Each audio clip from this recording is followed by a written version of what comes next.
हाय दोस्तों। तो कैसे हैं आप लोग। दोस्तों, आपका स्वागत है मेरे यूट्यूब चैनल हॉरर टाइम्स में। दोस्तों, आज मैं आपको एक ऐसी स्टोरी सुनाने वाला हूं जिसमें थोड़ा सा रोमांस और थोड़ा सा हॉरर कंटेंट भी है, जिसको सुन के आपको काफ़ी मज़ा आने वाला है। दोस्तों, चलिए शुरू करते हैं। महाराजा कॉलेज ऑफ मैनेजमेंट के कैंटीन में कॉलेज के सबसे हुड़दंगी विद्यार्थियों की टोली आज कई दिनों बाद एक साथ इकट्ठा हुई थी।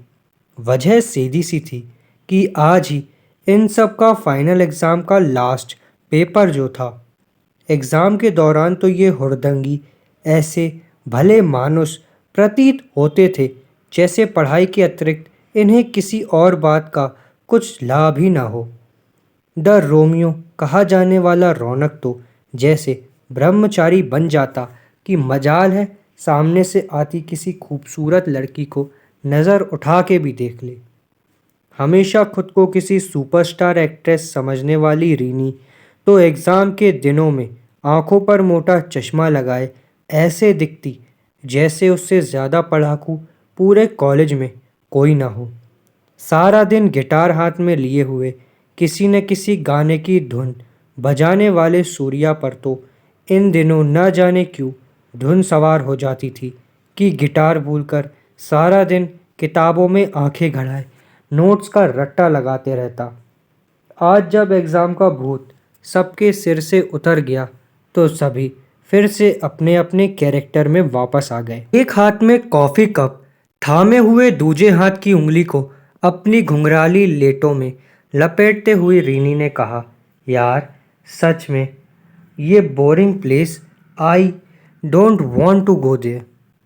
सूर्या कहता है, तो तू ही सजेस्ट कर दे कोई अच्छी सी जगह। रौनक कहता है, ओ भाई रहने ही दे, इससे पूछने के परिणाम लास्ट ट्रिप पर भुगत चुके हैं हम सब। आदि कहता है, सच कह रहे हो रौनक ब्रो, मुझे तो उस ट्रिप पर ऐसी फीलिंग आ रही थी जैसे मैं आदि नहीं आदि मानव हूँ। रश्मि कहती है, एक काम करते हैं, मनाली चलते हैं। रौनक, ऑल राइट, मनाली को डन करते हैं और परसों ही निकलते हैं। अभी मेरे डैड को कोई ऑफिशियल टूर से भी नहीं जाना तो उनकी गाड़ी भी फ्री है।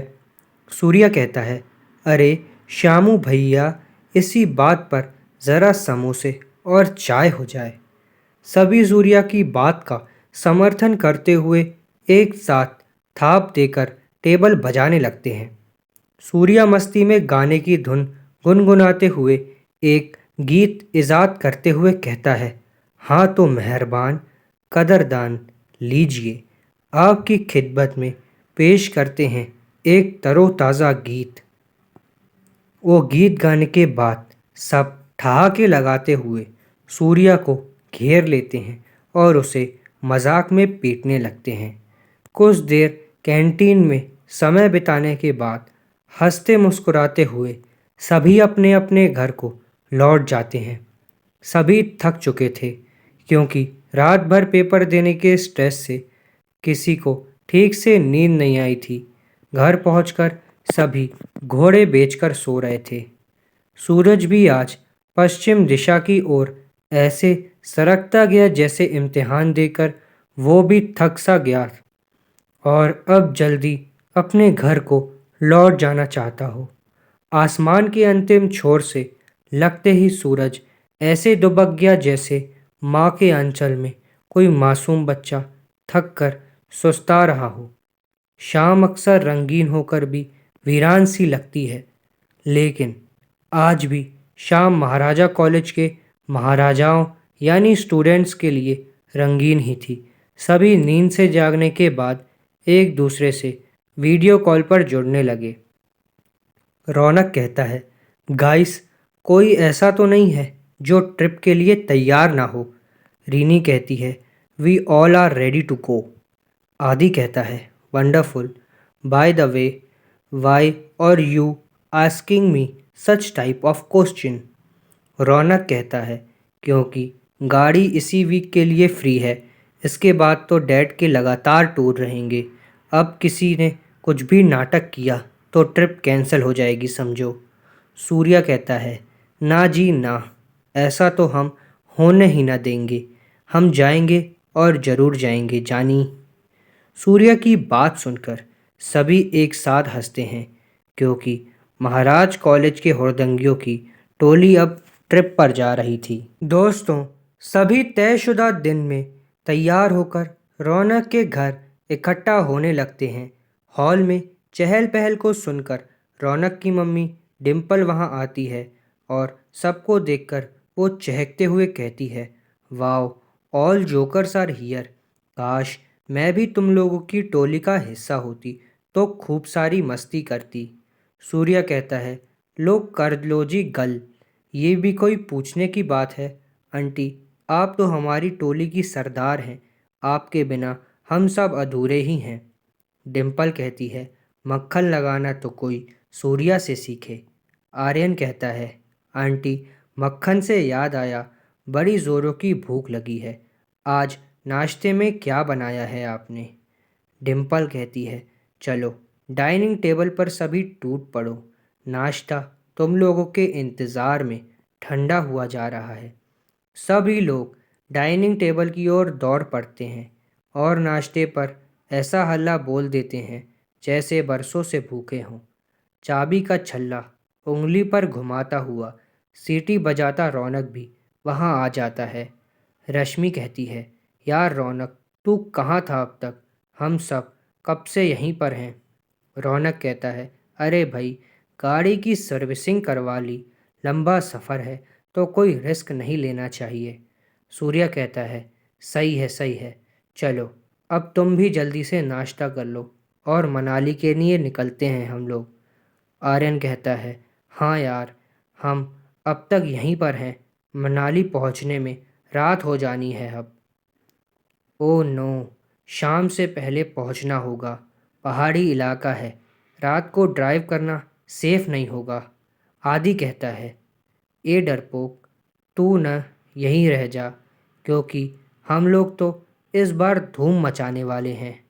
और फिर सूर्या कहता है, ओ डरपोक तो तू है, भूल गया लास्ट ट्रिप पर गाइड ने जब ये कह दिया था कि ये बावड़ी भूतिया है तो तू कैसे भाग गया था। आर्यन कहता है, हाँ हाँ, डर से पेट गीली तो नहीं हो गई तेरी। सूर्या कहता है कि रोए मेरे दुश्मन। रीनी कहती है, यार तुम लोग भी लड़ाई झगड़ा किए बिना मानोगे नहीं, अब चलो भी, तुम लोग यहीं बैठ जाओ, नहीं तो हम लोग जाते हैं। सूर्या कहता है, तुम हो ना हम सबको पिघलाने के लिए, ऐसे ही थोड़ी हमने तुम्हारा नाम आग रखा हुआ है।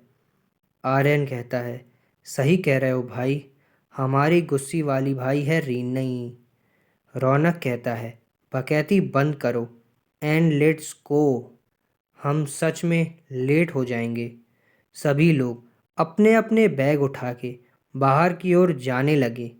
गाड़ी में सामान रखने के बाद सभी गाड़ी में जाकर बैठ गए। गेट पर खड़ी डिम्पल सबको हाथ हिलाकर अलविदा कहती है। डिम्पल कहती है, बच्चों, अपना ख्याल रखना और खूब सारी मस्ती करना। और रौनक गाड़ी स्टार्ट कर देता है। डिम्पल गाड़ी को तब तक देखती है जब तक कि वो उसकी आंखों से ओझल ना हो गई हो। गाड़ी तेज़ रफ्तार से अपनी मंजिल की ओर बढ़ती चली जा रही थी। न जाने कितने शहरों और गांव से गुजरते हुए आखिरकार गाड़ी ने हिमाचल प्रदेश की सीमा में प्रवेश किया। बहुत सुकून था इस प्रदेश की फ़िज़ा में। शाम के करीब 5 बज रहे थे। मनाली अब भी काफ़ी दूर था, लगभग 1 घंटा और लग जाना था वहाँ पहुँचने में। सफ़र इतना खूबसूरत था कि मंजिल की दूरी मायने ही नहीं रखी। सांझ ढलने को थी। पहाड़ी रास्ता और गाड़ी में बजता मधुर संगीत सफ़र को और भी अधिक खुशनुमा बना रहा था। खिड़की से झांकते हुए रीनी ने कहा, जीवन तो पहाड़ों में ही बसता है, हम लोग तो ज़िंदगी काट रहे हैं बस घुटन भरे शहरों में। असल ज़िंदगी तो यहाँ के लोग जीते हैं। प्रकृति की गोद में रहना बिल्कुल वैसा है मानो ईश्वर की गोद में ही हो। आर्यन रीनी की बात का समर्थन करते हुए कहता है, सच कह रही हो तुम। ये ऊंचे पहाड़, इन पहाड़ों से बहते छोटे छोटे झरने, सड़क किनारे कतार से लगे देवदार और चीड़ के पेड़, सब कुछ कितना सुंदर है, जैसे कोई जादुई दुनिया हो। आदि कहता है, जादू ही है जो मुझ पर छा रहा है। पहाड़ी इलाकों का जीवन देखकर मेरा तो मन कह रहा है कि मैं यहीं बस जाऊं, इन्हीं पहाड़ों को काट कर एक गुफा बना लूं और फिर आदि से आदि मानव बन जाऊं। रश्मि कहती है, completely agree with you, this place is really so beautiful, like a heaven. Raunak कहता है, पहाड़ों के बीच छुपता हुआ सूरज और आसमान में बिखरी उसकी किरणें कैसी लग रही हैं ना, मानो सूरज अपनी किरणों को समेटकर इन पहाड़ों में छिपा रहा हो। रेनी कहती है, यस, ये तो सूरज की भी रंग बदल गए हैं, अटखेलियाँ कर रहा है अपनी किरणों के साथ। आर्यन कहता है, ज़रा उन फूलों को, खेतों को देखो, कितने प्यारे लग रहे हैं, जैसे कोई सतरंगी चादर बिछी हो। रश्मि कहती है, अद्भुत खूबसूरत नज़ारा है ये, अभी भी इतना अच्छा लग रहा है, सोचो मनाली में कितना मज़ा आएगा। आदि कहता है, हाँ बहुत ज़्यादा, we will enjoy the all. Rini कहती है कि क्या बात है, सूर्या अब तक चुप क्यों है, ना कोई धुन बजाई और ना कोई गीत गुनगुनाया। सूर्या कहता है, यारो मुझे तो यहाँ की हवा भी स्वर लहरियाँ छेड़ती महसूस हो रही हैं, इसलिए आज कोई धुन नहीं गुनगुनाएंगे। तुम लोग भी गौर से सुनो, हवा की साए साए में भी कोई गीत सुनाई दे रहा है। आज तो गिटार के तारों सा मेरा रोम रोम झंकृत हो रहा है। सूर्य की बात सुनकर सभी लोग कान लगाकर हवा के शोर को सुनने लगते हैं। सभी को उनके नाम से पुकारती एक आवाज़ सुनाई देती है। अचानक माहौल बदल जाता है। सबके चेहरे डर के कारण पीले पड़ जाते हैं। सबके चेहरे की हवाइयाँ उड़ जाती हैं। सब लोग कुछ समझ पाते। इसी बीच एक और हादसा इतनी तेजी से घटित हुआ कि किसी को कुछ समझ भी नहीं आया। सड़क के बीचों बीच एक लंबे कद का आदमी लेटा हुआ था, जिसने काले रंग का लापदा पहना हुआ था। रौनक ने गाड़ी का ब्रेक लगाना चाहा, लेकिन लगा जैसे ब्रेक फेल हो गया हो। सड़क पर लेटे हुए उस अजीब से शख्स को बचाने के लिए रौनक ने गाड़ी को साइड करना चाहा, लेकिन गाड़ी साइड ना होकर उसी शख्स के ऊपर से गुजरती हुई आगे जाकर अनियंत्रित होती हुई मेन सड़क से नीचे उतर गई। गाड़ी से आती तेज चीखें वीरान जगह पर गूंजने लगी। सांझ को रात से निगल लिया था और चारों तरफ घंघोर अंधेरा पसर सा गया था। दाएं बाएं चलती हुई गाड़ी देवदार के ऊंचे वृक्षों से घिरे जंगल को चीरती हुई आगे बढ़ती चली जा रही थी। रौनक लगातार ब्रेक पर अपने पैर जमाए हुए था और गाड़ी रोकने की भरकर कोशिश कर रहा था, लेकिन गाड़ी तो बेलगाम घोड़े की तरह चली जा रही थी। सबके कानों में किसी की आवाज़ सुनाई दे रही थी। सड़क पर लेटा हुआ अजीबो-गरीब शख्स कौन था, ये तो उन लोगों को भी नहीं पता दोस्तों। रात अब गहराने लगी थी। जंगल भी किसी महासागर सा लग रहा था, जो ख़त्म होने का नाम ही नहीं ले रहा था। गाड़ी में बैठे सभी लोग दहशत में थे। सभी की सिट्टी पिट्टी गुल हो गई थी। जैसा सन्नाटा जंगल में पसरा हुआ था, ठीक वैसा ही सन्नाटा गाड़ी के अंदर भी। कुछ देर पहले तक सभी लोग जिस प्रकृति की तारीफ में कसीदे गढ़े जा रहे थे, वहीं सब लोग अब प्रकृति के इस रूप को देखकर भयभीत भी हो रहे थे। दिन के उजाले में देवदार और चीड़ के जो पेड़ खूबसूरत दिखाई दे रहे थे, वही अब रात के अंधेरे में बड़े भयानक जान पड़ रहे थे। हर एक पेड़ किसी हमलावर सा लग रहा था, मानो वो चलती गाड़ी को अपनी शाखाओं से उठा लेगा। दूर जंगल से ही सियार के रोने की आवाज़ आनी शुरू हो गई थी। सियार के रोने की आवाज़ के साथ जंगल के दूसरे पशु पक्षी भी सक्रिय हो गए। नामालूम कौन सा पक्षी था जो बड़ी भयानक आवाज़ करता गाड़ी के सामने से गुजरा। देर तक उसकी आवाज़ सबके कानों में गूंजती रही थी। गाड़ी की हेडलाइट की रोशनी से आकर्षित होकर जंगली कीड़ों का झुंड लाइट पर मंडराने लगा। झुंड इतना ज़्यादा बढ़ गया था कि कीड़ों से पूरी हेडलाइट ढक गई, जिसके कारण रोशनी धीरे धीरे कम होती पूरी तरीके से बंद हो गई। अब तो गाड़ी के आगे घुप अंधेरा छा गया था। एक हाथ तो दूजा हाथ नहीं सूझ पा रहा था। गाड़ी भी अपनी ही धुन में सरपट दौड़ रही थी। रौनक ने भी अब हार मानते हुए स्टीयरिंग व्हील से हाथ हटा दिया। अजीब बात तो ये हुई कि बिना रौनक के भी गाड़ी स्वतः ही चल रही थी। अब तो रौनक के हाथ पैर फूल गए। रौनक का कलेजा जोर जोर से धड़कने लगा। रौनक डरते सहमते हुए बोला, दोस्तों, गाड़ी तो अपने आप ही चल रही है। आदि कहता है, यार रौनक, ऐसे समय में भी तुझे मजाक सूझ रहा है। यहाँ हम सब की जान हलक में आ गई है। रौनक के बगल वाली सीट पर ही रश्मि बैठी हुई थी। उसने अंधेरे में ही टटोल कर स्टीयरिंग व्हील को ढूंढा तो पाया सच में वहाँ रौनक के हाथ नहीं थे। उसने कांपते हुए अपने हाथों को तेजी से पीछे लेते हुए सबसे गंभीर स्वर में कहा, गाड़ी सच में अपने आप चल रही है।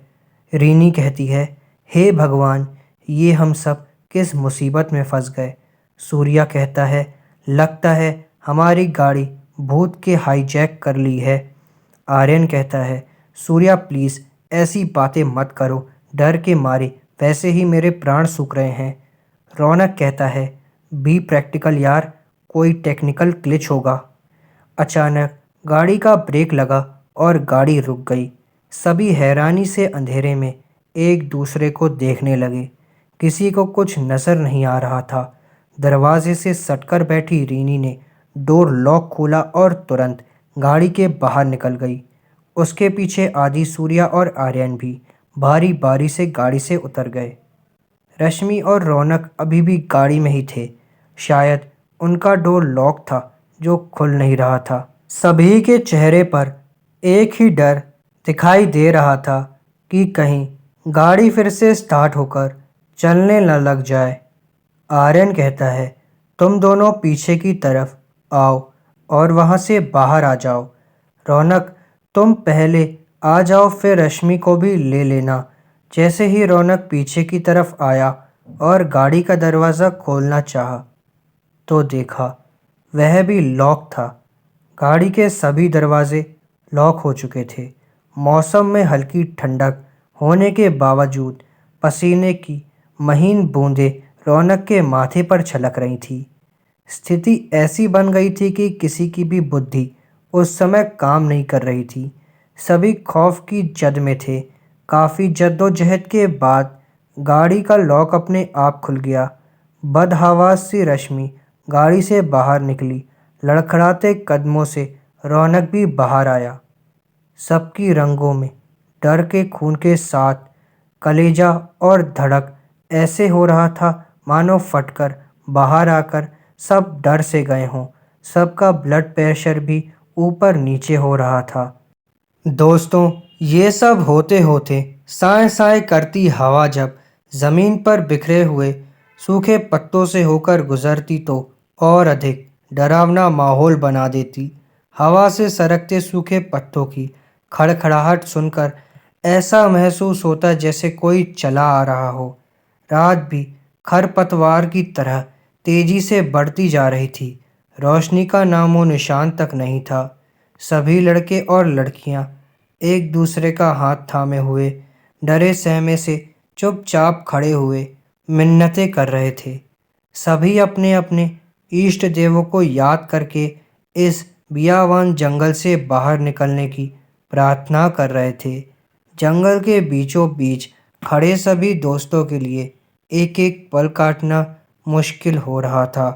मन इस भय से आशंकित था कि हर आती हुई सांस कहीं आखिरी सांस ना हो। सूर्या कहता है, ए आदि, कहीं वो आदमी ही तो इन सब का जिम्मेदार तो नहीं। आदि कपकपाती हुई आवाज में कहता है, कौन सा आदमी? आर्यन कहता है, वहीं जिसके ऊपर हमारी गाड़ी चढ़कर आगे निकल गई थी। रौनक कहता है कि हाँ, उसी के बाद हमारी गाड़ी जंगल की तरफ उतर गई और ब्रेक फेल भी हो गए। रश्मि कहती है, ये सब देख सुनकर मेरा हार्ट फेल हो जाएगा। रीनी कहती है, मेरे तो दिमाग का दही हो गया है, सोचने समझने की शक्ति भी नहीं बची। अब तो भगवान ही हम सबका मालिक है।